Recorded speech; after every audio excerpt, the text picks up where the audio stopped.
Meanwhile, high-profile individuals implicated in corruption cases, including governors, have discreetly approached the Director of Public Prosecutions, Nurdin Hajji, with proposals to enter a plea bargain agreement. The DPP has also disclosed that he has also received similar proposals by institutions such as banks, which want to negotiate and settle cases out of court.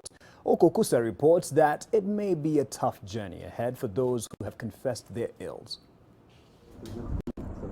The DPP was in Kisumu to launch the Nyanza regional office says plea bargains are not get-out-of-jail-free cards for suspects. He explained that the suspects must agree to return the loot and do some time in prison.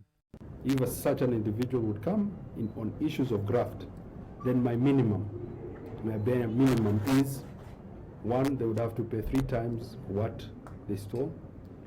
2, they would have to serve not less than 6 months. And I emphasize the reason for that is that they will have to step aside.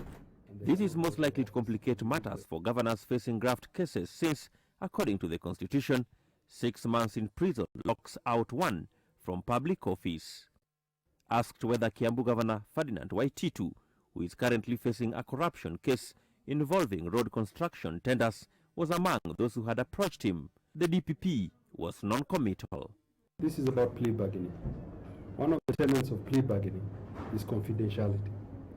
So whether Waititu or any other governor or any other individual has approached, I'm not at liberty to share with you here.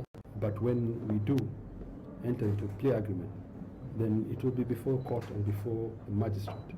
Hajji announced that his office will soon be coming up with a policy dubbed General Guidelines on the Decision to Charge, which will essentially kickstart the process across the country. And they're very strict and they're very clear. But in addition, we have several layers of oversight. That is the county heads, the regional heads, and the headquarters where we sit, that will be reviewing important plea agreements, especially those that have public dimension, public interest dimension.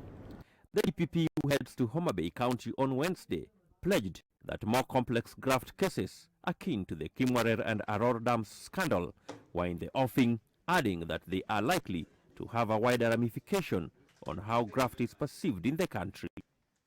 Okukusa, NTV, Kisumu.